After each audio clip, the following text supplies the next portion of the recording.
All right, guys, let's talk about this.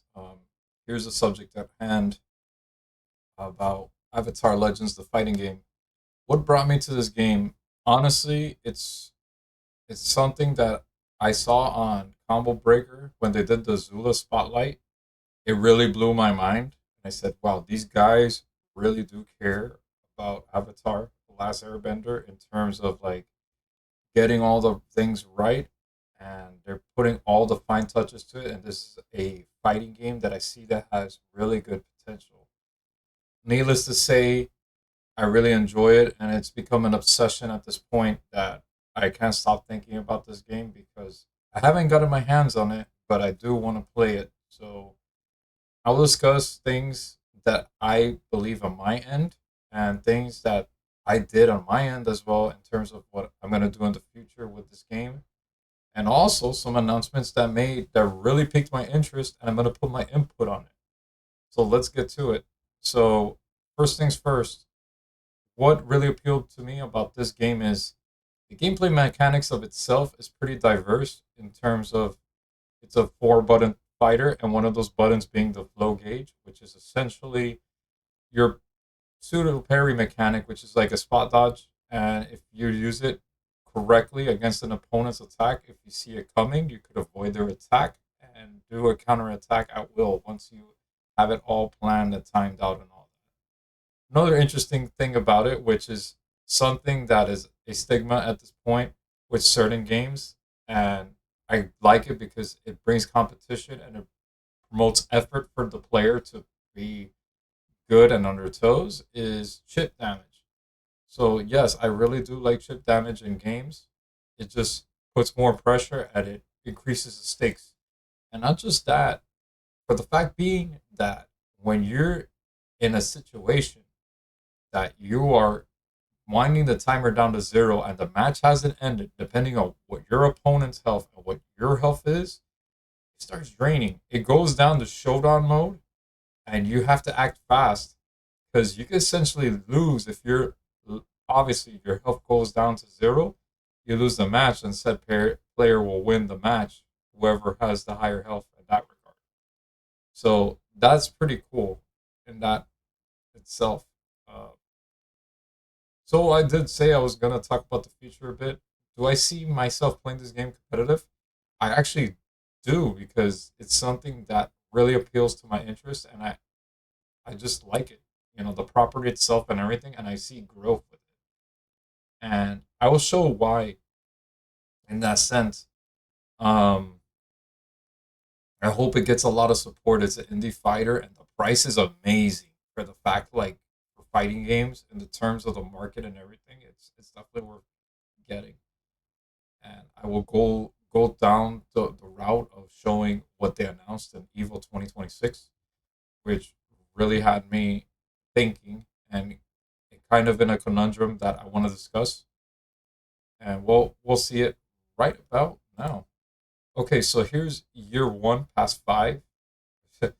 Year one past five characters, and these are the characters that were revealed. Well, one of them is not revealed; it's a mystery character, which I'll explain. And I'm gonna butcher one of the characters' name. I do apologize. Um, I don't know her name, but she's awesome. Uh, Iroh, Ty Lee, Toph's daughter, and Bolin, and then the mystery character. Now, me personally, the per these characters are quite diverse and it's awesome. But I need to do a tally with these characters too because what I'm seeing from the character reveals is insane. And if you do the math, you're gonna tell yourself that the fighters are in favor of one type of bending, more in favor which they have more of. And you'll see what I mean in a bit. So honestly, the my favorite character of these four has to go down to Iroh, the GOAT. Iroh has to be the one where I'm gonna most likely play because if he plays like the way he does in the show, that he has a defensive yet intellectual way of going to fights and stuff like that, and it's very moralistic and all that. I definitely want to play him. And just the lore about him and everything is amazing. Ty Lee, she's awesome in terms of she's gonna be very sneaky from what I see, kind of like Sokka in a sense, but she'll be like the acrobatic type, and she's like might get away with like some good moves and everything. And for Toph's daughter, Metal Bender, that's awesome. Like I can't talk bad about her at all. She's really cool. And then Bolin, he's he brings a new mechanic to the table in the sense the way his playstyle is lava bending. And lava bending is cool to see. Sorry about that. Need to stay hydrated. Um but yeah, keep in mind this order is not set in stone. You're gonna see something that's a little bit controversial and it's gonna like stir the pot a bit, what I'm gonna talk about in terms of the character order that may happen. What you're seeing on screen is not set in stone, and I'll show you the media afterwards that might change it, and I'll give my 2 cents about it. But for now, what's revealed here, I'm mostly focused on Iroh, but I'm definitely gonna dabble the other characters. And my opinion may change, but I like Iroh. Like is to life for me. I actually love him. Like his character just oozes personality and everything. So that's definitely a big plus on my end. So we're gonna go into the year one Paris past character voting options. Okay, so this is your choice of who could be the mystery character. When I say it's your choice, you have to pre-order the game in order to select which character you want, and based on the amount of votes that get tallied, that'll be the character that'll add to the roster for year one. Keep in mind to get the year one characters you saw on the previous slide, you would have to pre-order the game with the Lux edition or buy them separately or buy a pass that's coming up. So you do have that option. And then the pricing structure you'll see in a bit. I won't talk about it now. I'll let the video play when it comes on. So year one pass, character voting options. So we have Tenzin, Kavira, Amon, Boomy, and Asami. I love it. I love the diversity and the roster itself, which is really cool. The fan favorite, which a lot of people want in the game based on the cheering and everything, because it was a packed house at the time of filming last night at Evo, was Boomy. People really want Boomy to get in the game, and I understand it completely. But my personal 2 cents, the character who I want in the game more than ever, in my opinion, is Amon. I want Amon to be in the game because he is a bloodbender. Besides everybody else that you see right up front here. So, as you can see here, you have Tenzin with deals with air. Then you have Earthbender here with Kavira, Amon being the bloodbender, and then Boomy being an earthbender, and then Asami, who essentially is not a bender, just really cool because she's the inventor type and it's gonna use diverse things. So when I say Italian, do the math. You could correct me if I'm wrong, but there's a trend going on with these characters, and mostly it's being catered to earthbenders. Now, how do I feel about that? The saturation of earthbenders is cool, but at the same time, I kind of like don't like that in the sense there's too many of them. They just need to add more diversity. They need to add more like waterbenders, more airbenders, and more firebenders in that term. So I want Amon to balance it out. I'm needless to say, I'm gonna vote for Amon. The majority is gonna vote for Boomy, which is cool. The chances of Boomy winning is looming on me, and I know there's a high chance that Boomy might take it, but I want to vote for Amon. I want Amon to be in the game as soon as he can. By the way, speaking of which, um, Amon, if they do the voice casting right, is the guy who does uh, like cropping out. Like, oh no, strange. I think I'll get it right now. Give me a sec. So Amon is actually voiced by the guy who does the voice of Spike Spiegel and Cowboy Bebop, the English dub, who's really awesome. Like the voice acting is cool, the lore of the character is cool. Like I want to see more of this character. You don't see too much about him in the show, unfortunately, but more should be explored with his character, most definitely. And it's something I look forward to.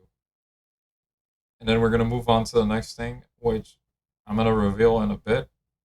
And I may pause it since it's a video, and I'll just give my 2 cents on it. So let's see how it pops out. Here we go.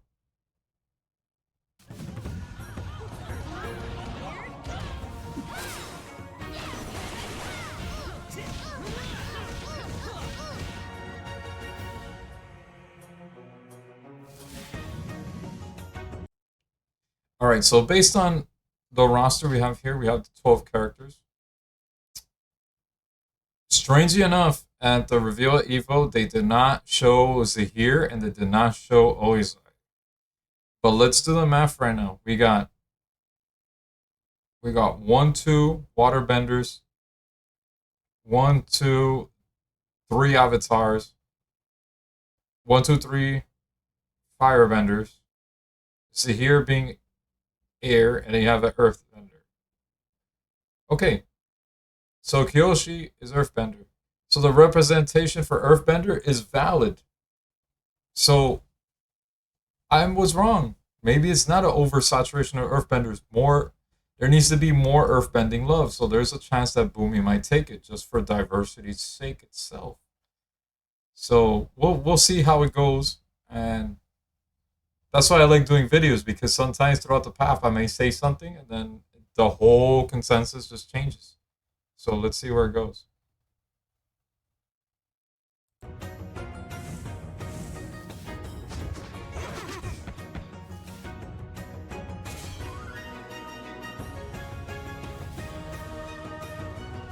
Awesome.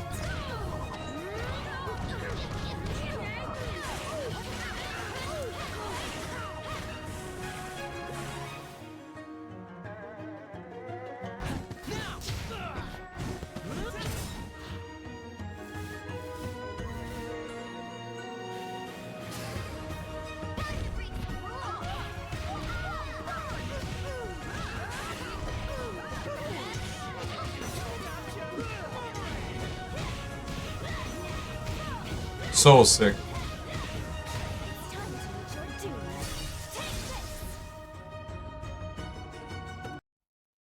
All right. So here's the pricing structure of the game. A few things I gotta mention. I did pre-order this for Steam, and I pre-ordered the deluxe edition just so I could have access to the year one pass. And of course, it doesn't matter which structure you pick when you pre-order.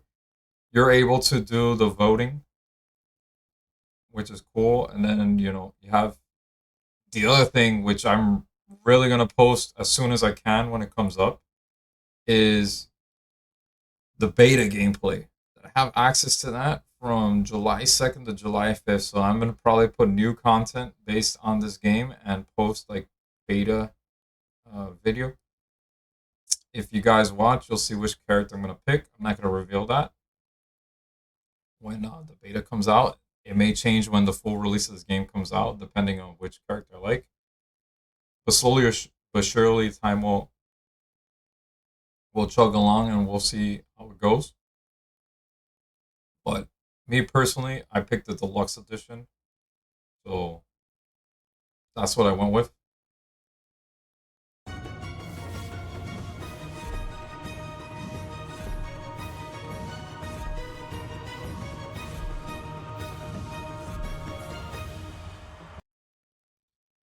All right. So remember earlier how I showed the previous year one pass, how they had Iroh as the first character. This may be the real order. Now, if this is the order, I'm okay with that. Why? I want them to spend the most time with Iroh, because Iroh is a character. Okay, so now I need to correct this. I actually went into my phone just now. Is Toph's daughter? That's Lin Beifong. Okay, so that's a metal bender. So you guys don't have to crucify me because I actually looked up the name and everything just to be sure. She's really cool though. I like her. But for Iroh, they could definitely take their time with him.